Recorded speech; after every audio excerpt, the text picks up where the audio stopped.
Okay, so if you look at the left side of the work that's on Google Classroom, there's some steps there. So those of you that are really into steps, this might be a good thing for you, okay? So this is basically just giving us some basic steps to follow while we're solving equations. Again, when you get to the solving part, though, you need to make sure that you're doing kind of opposite of PEMDAS to do those inverse operations. Okay, so let's do one for example. Let's do number 2 because that one's a little harder. Number 1's kind of easy. Okay, so if we look at number 2 on the screen, right, we're gonna see. Let me make sure I'm over here. 3 parentheses 5 minus 3x parentheses. Okay, so if I look at those steps, it tells me to distribute first. So if there's anywhere that you can distribute, you should do that first. So in this case, we do, right? We have right here because of the parentheses. So we're going to do 3 times the 5, which gives us 15. Then we're going to do the 3 times the negative 3x. So that gives me negative 9x. And then I'm just going to rewrite the rest of the problem, okay?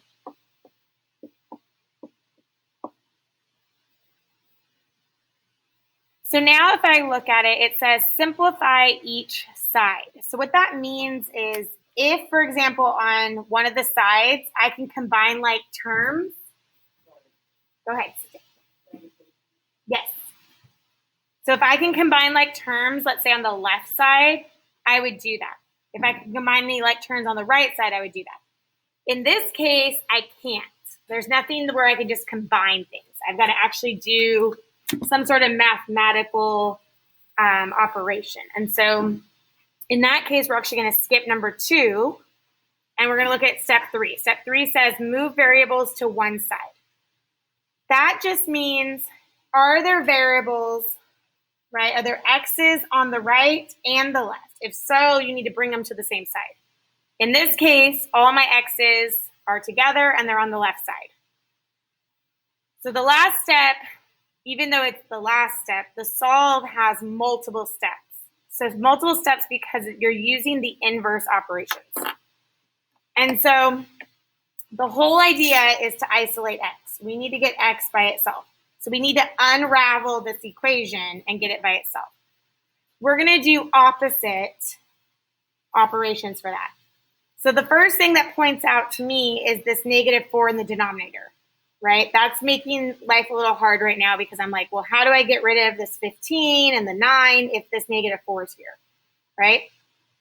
So to get rid of a denominator, the opposite operation or the inverse operation would be multiplication because right now it's being divided. So if I need to multiply both sides by negative 4. Okay? Because what happens is these cross out and I'm left with just the top. So 15 minus 9x. Okay, and now we're doing a multiplication, right? Now we do have a negative times a negative, so it's going to be a positive, right? And then we have 15 times 4. Well, 15 times 2 is 30, and then twice of that is 60. So hopefully you went to 60. A negative times a negative is a positive, so it's a positive 60. Now it's starting to look kind of easier, like our other problems, right? So again, we're going back to step 4. We're doing inverse operations. Okay, we want x by itself. So we're going to subtract 15 from both sides. And we're left with negative 9x. And what's 60 minus 15? 45, good. Okay, and then the last step, these are being multiplied. So my inverse of multiplication would be division. I'm going to divide by negative 9. And so I get x on this side. Now I have a positive and a negative So it's going to be a negative. And then what's 45 divided by negative 9? Good, negative 5. And so now I solved for x. Okay.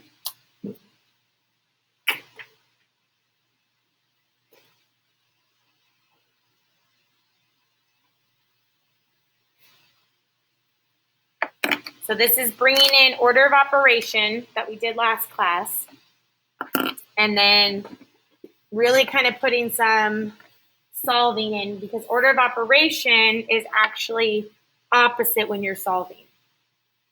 Okay. All right. I want to do number 4 because that one, as soon as the other periods saw that one, they're like, oh my goodness, look at all those fractions, right? So I'm going to do number 4 with you guys, and then I'm going to have you try one on your own, okay? Oops. You guys good if I erase this one, or need a second? Negative 5.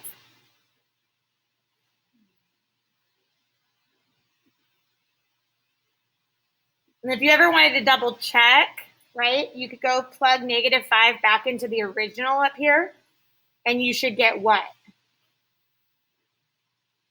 If it was correct.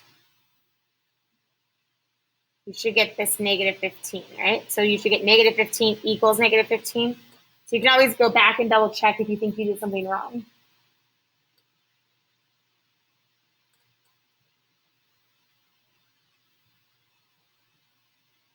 Okay, let's try number 4, because that one's got a lot of fractions going on. This is not erased as well as I want it to. Okay.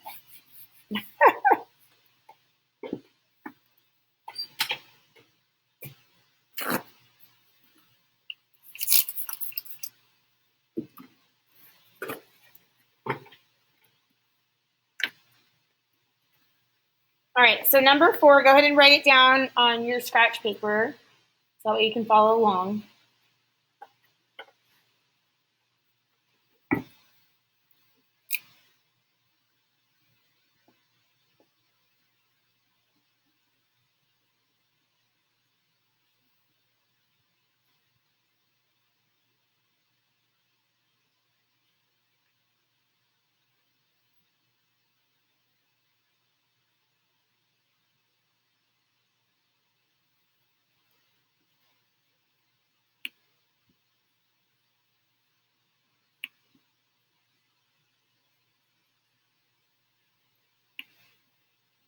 Okay, so number 4 is right here. Okay, so the first thing we want to do, right, if we look at the steps, is distribute. So even though it's a fraction, we do want to distribute, okay? So we want to take this negative 15/16 and we want to multiply it by both pieces inside the parentheses, okay? So if I just take this piece for now, right, over here to the side, I'm doing negative 15/16 times 4/5 cubed, okay? Now, there's a couple ways you could do this.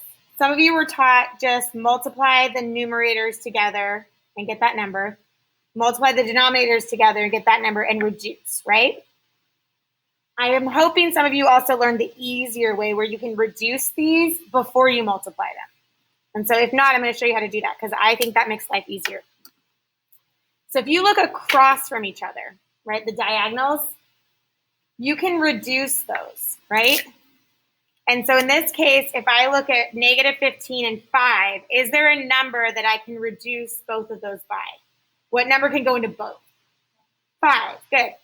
So 5 goes into 5 once, and 5 goes into negative 15 a negative 3 times, right? So I just reduced it before I multiplied it. Okay, and then you want to look at the other diagonals. Can I reduce those by a similar number? Which one? 4, good. So 4 goes into 4 once, and 4 goes into 16 4 times. Okay? I reduced before I multiplied. If you don't have a calculator or when you get into like college algebra, They sometimes don't let you use calculators, guys. And so this is a really good trick to do smaller numbers. So now I can multiply across. So I have a -3 times a 1, and that gives me -3. And then I have a 4 times a 1, which gives me a 4. And then don't forget your q, right? And so that is this piece, this first multiplication, okay? So that -3/4 q, that is this piece multiplied together. Okay? Now we need, go ahead. Yeah.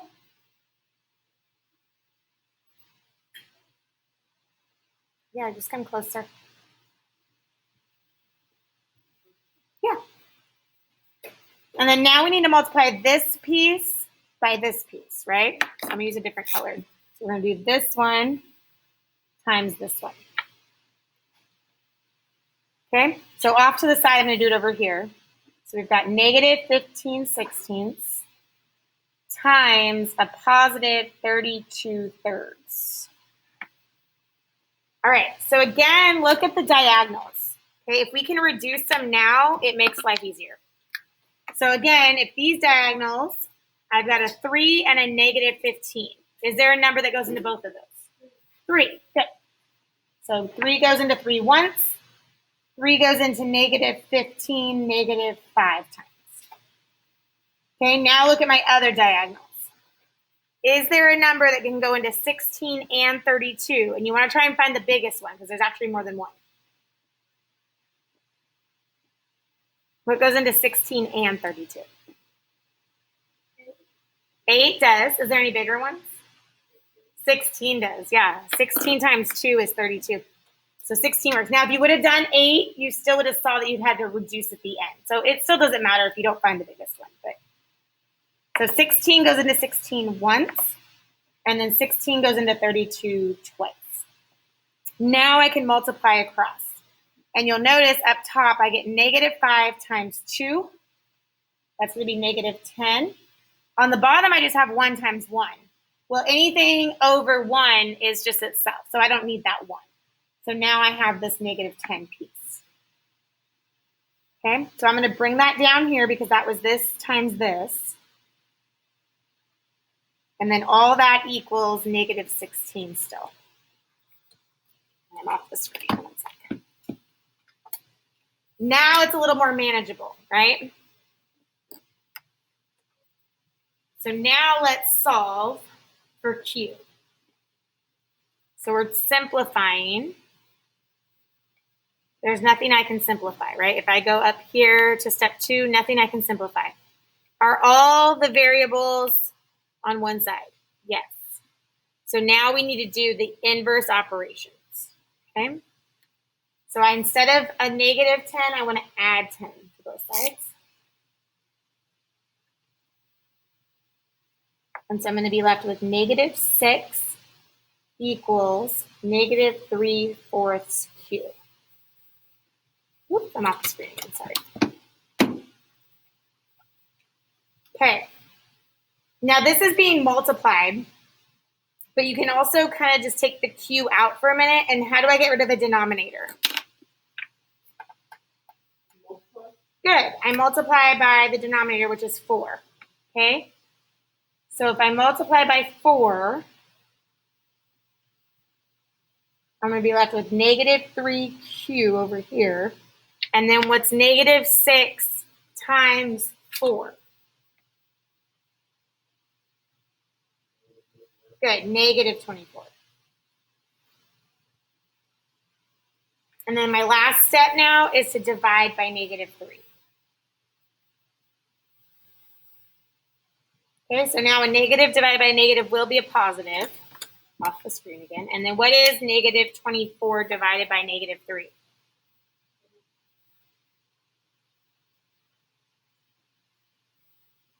Here we go.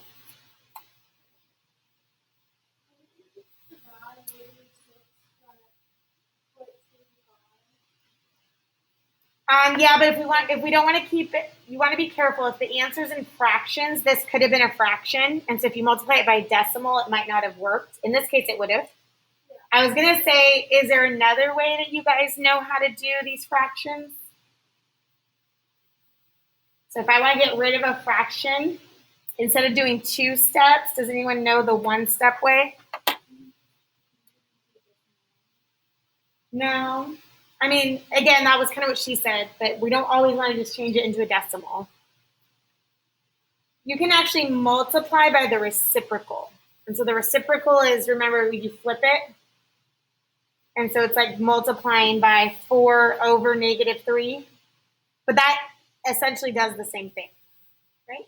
So there's actually a couple ways, yeah, that you can do it. Again, multiplying it by the decimal is not wrong. It's just sometimes not the easiest way if the answers are in fractions, okay? Because if your answers are in fractions and you just changed everything to decimal, right? In this case, it would have worked out because the answer was a whole number. So,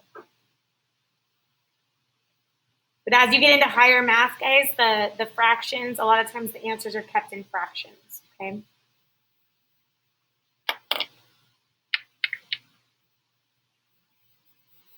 Okay, I want to give you guys time to do a couple on your own. So I'd like you to try number 5 and 6 on your own, okay?